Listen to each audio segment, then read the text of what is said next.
Hello, this is Rabbi Michael Weiner with Rabbi's Reflections for Friday, May 30th, 2025.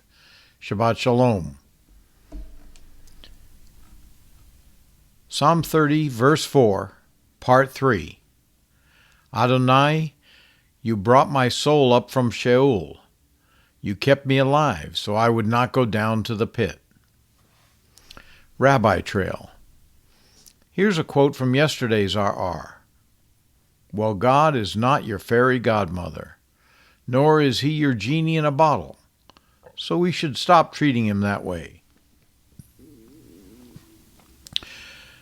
Parentheses, one test of senility is to quote from yourself, close paren. Then today, here's a link to this message from Asher and Trader on the same subject. He elaborates on prayer, like I never did, and the Rabbi Trail.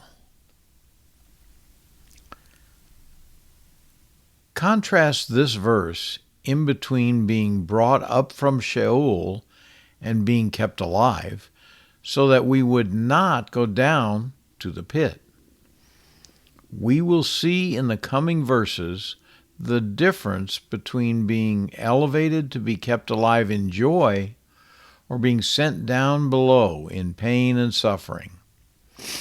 The contrast is between aliyah, being called up higher, and yarad, to go down or descend.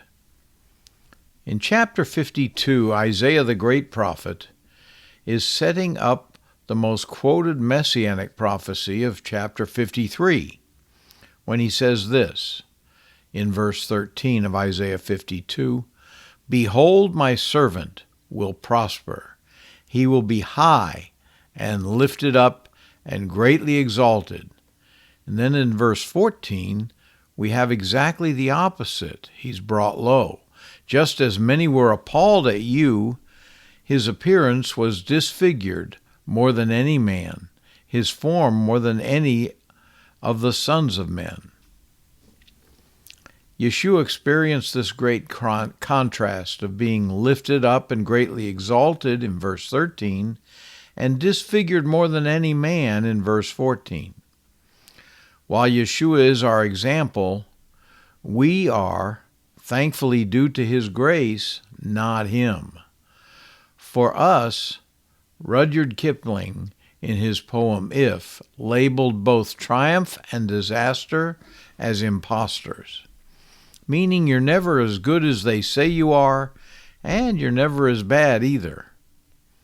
May our ups be maximized by the power of God, and may our downs be minimized by that same power. Yeshua offered this in Matthew 23, verse 12. Whoever exalts himself shall be humbled, and whoever humbles himself shall be exalted. That same thought is repeated throughout Scripture. Isaiah also had this. Isaiah 57, verse 15. For thus says the high and exalted one who inhabits eternity, whose name is holy. I dwell in a high place and a holy place, yet also with a contrite and humble spirit, to revive the spirit of the humble and revive the heart of the contrite. Well, the only question left is who's going to get the last word today. How about Jacob, also known as James? Jacob 4, verse 10. Humble yourselves in the sight of Adonai, and he shall lift you up. Shalom, shalom.